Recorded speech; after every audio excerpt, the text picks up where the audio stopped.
Remember in like high school or college, or maybe this happened recently for you, but you were super obsessed with a person and you liked this person so much and you thought that you never would have a chance with this person, but you're at a party or something and that person's there. And maybe you start a conversation and the night gets longer and there's some connection, and then you lean in to kiss this person.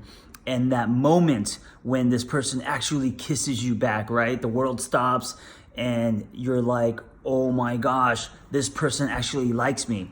And then of course the dopamine and that wash of validation and approval and feeling desired is like cocaine, right? So two things could happen in that moment. One, you could either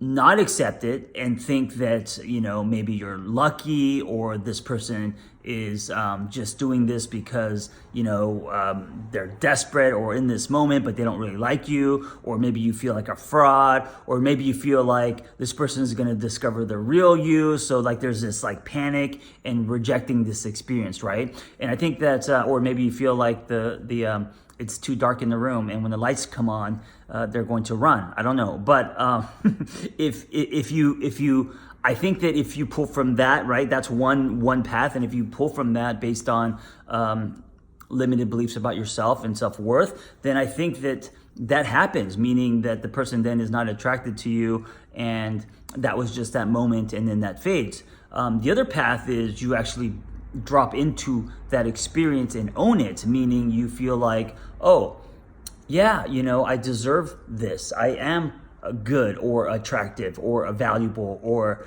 there's this, it's not ego or confidence. It's a little bit of confidence, but it's believing that you deserve and that you matter, that you're valuable, right? I think when you do that, then it actually unfolds and maybe it turns into something, maybe in that case, dating, in a relationship, whatever. But using that example, I think that it's the same thing with life when you get to a place where actually good things start happening, and there's momentum, and there are, great opportunities, and you're meeting the right people and all that. And I think that when that's happening, it's the same fork in the road where there's going to be a part of you that feels like, okay, when's the shoe going to drop, right? Or that you are lucky, or that this is too good to be true, or whatever. And I think that when you start to negate or you start to resist, then the good stops happening. But if you instead start to own things and believe that, what, I actually deserve what's happening, and I've earned this momentum, or I've worked really hard, and it's, the universe is finally lining up stars, and this is the unfolding of my story, and I'm leaning into it, I'm dropping into it, right? I'm accepting it, I'm embracing it. It just wants me to work harder and be more. Then I think that energy creates the momentum to keep going. And I think that's when people end up, doing amazing things, and it continues. And I think that's when your life really starts to change, not only on the outside, but on the inside, because I think that the experience starts shifting your beliefs about yourself, your value, your worth, right? What you bring to the table.